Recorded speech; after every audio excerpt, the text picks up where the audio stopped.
Bonjour à toutes et à tous. L'invité des Échos aujourd'hui est Emmanuel Trivin, le PDG de Butagaz. Emmanuel, bonjour. Bonjour. Donc vous êtes à la tête de Butagaz, une marque connue de tous les Français. Vous vendez des bonbonnes de gaz qui alimentent les foyers depuis des années. C'est un groupe qui est né dans les années 30, Absolument. Qui a connu une forte croissance. Aujourd'hui, c'est environ 1 milliard d'euros de chiffre d'affaires. Et vous êtes contrôlé par un groupe basé en Irlande qui s'appelle DCC. Et vous êtes aujourd'hui au cœur de la révolution énergétique puisque vous vous diversifiez et vous essayez de conquérir de nouveaux clients.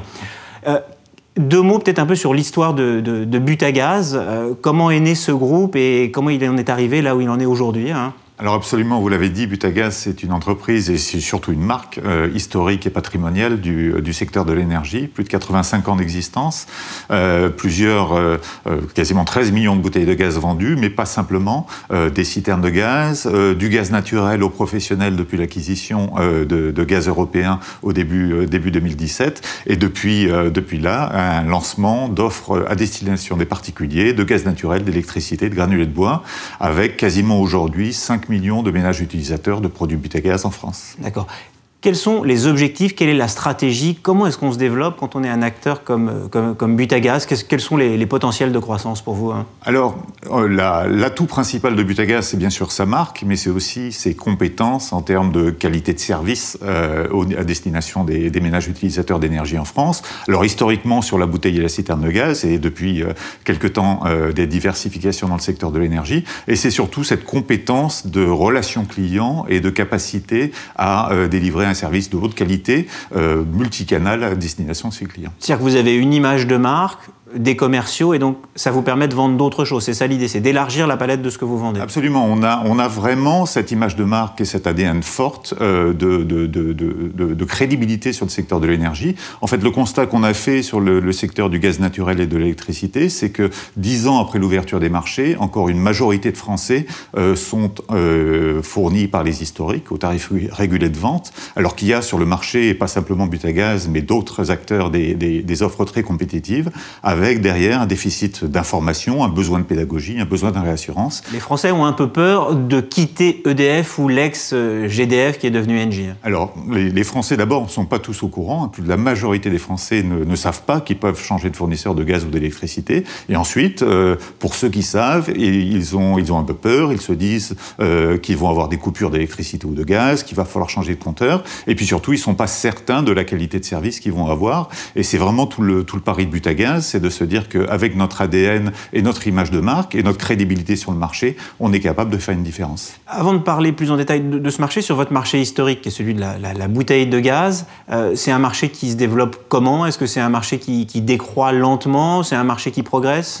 Alors c'est un marché qui évolue, mais qui reste un marché important. Encore plus d'un tiers des ménages français utilisent des bouteilles de gaz. Ça fait quasiment 10 millions de ménages. Et en ce qui concerne Butagaz, il y a plus de 4 millions de ménages environ en France qui utilisent des bouteilles de gaz Butagaz, avec des usages qui se développent, des usages tels que le barbecue, par exemple, ce qui donne une certaine dynamique au marché. Alors d'autres usages plus historiques comme la cuisine décroissent, mais globalement, ça reste encore un marché de masse, un marché important sur lequel on continue d'investir avec des innovations et dernièrement, par exemple, du gaz vert, du bio-GPL vert que nous avons annoncé dernièrement. D'accord, donc vous avez un marché historique qui reste solide, mais il fallait aller vers un nouveau marché qui est celui de l'électricité.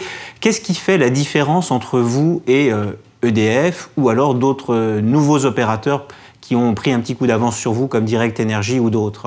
Alors, notre parti pris de départ, justement, le constat, j'en parlais, c'est un déficit d'information, un déficit de confiance, un déficit de pédagogie. Nous, notre approche, c'était vraiment de se dire qu'il y avait une place à prendre en termes, non pas simplement d'offres compétitives, jusqu'à moins 10% par rapport au tarif régulé de vente, donc moins cher, mais aussi en termes d'approche multicanal, un service clientèle de qualité au téléphone, par exemple, mais aussi du digital de qualité qu'on a vraiment revu. Et pour vous donner une indication, on a pensé notre digital vraiment mobile et plus de la moitié de nos souscriptions à ce jour sont faites sur mobile ou tablette. D'accord. Aujourd'hui, vous en êtes où? Vous vous êtes lancé il y a 2-3 mois et quels sont les objectifs un petit peu de cette diversification pour votre groupe? Les objectifs, on les a fixés délibérément à relativement moyen ou long terme. On a parlé d'1 million de consommateurs supplémentaires à horizon 5 ans, parce que c'est pas un sprint, c'est une course de fond. Donc vous l'avez dit, ça fait 3 mois, il est encore beaucoup trop tôt pour faire un premier bilan, mais les premières tendances sont encourageantes. Je parlais du digital, on nous a aussi beaucoup questionné, on était confiant que la marque était un atout aussi pour vendre de l'électricité. Après quelques mois, on constate qu'une grosse majorité des clients qui nous rejoignent pour l'électricité, avec ou sans gaz naturel. Vous appelez but à gaz, mais on se dit on peut quand même vendre de l'électricité. Absolument, et c'était un pari calculé. On a beaucoup étudié ce sujet-là, et on s'est aperçu que la marque était vraiment une bonne plateforme sur laquelle bâtir, aussi pour vendre de l'électricité. Donc l'objectif, c'est 1 million à 5 ans. 1 million à 5 ans, et les premières tendances, comme je le disais, sont très positives. On améliore de jour en jour le nombre de clients qui nous rejoignent. Alors, vous êtes sur un secteur qui est ultra concurrentiel. On a vu de vrais poids lourds aussi débarquer sur ce marché comme Total. Est-ce qu'il va y avoir une guerre des prix? Et s'il y a une guerre des prix, comment est-ce que vous pouvez espérer être rentable? Alors, je ne sais pas quel sera l'avenir. Je sais simplement que la taille du potentiel est énorme. Plus de 30 millions de ménages en France utilisant de l'électricité, quasiment 10 millions utilisant du gaz naturel, plus de la moitié de ceux-ci encore au tarif régulé de vente, à la fois en électricité et au gaz naturel. Donc il y a une vraie place à prendre. Après, il y a évidemment sur l'énergie une dimension d'économie. Claire, évidemment, mais il y a aussi une dimension de service, et on y croit très fortement. Les ménages ont besoin, encore une fois, d'avoir un service de qualité, multicanal, être capable d'aller sur le web quand ils le veulent, être capable de parler à des interlocuteurs quand ils le souhaitent. Je pense à terme aussi qu'il y a une vraie dimension de service sur laquelle il faut arriver à prendre sa place, et en particulier tous les services qui sont liés à la transition écologique et énergétique, efficacité énergétique et conseil On va vendre du service, pas seulement un produit, mais aussi du service. Je pense que l'avenir est vraiment autour de ça.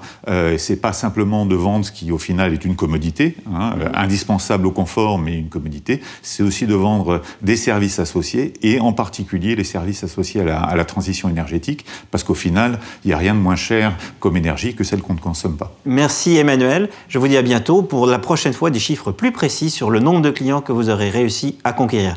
À bientôt pour le nouvel invité des Échos.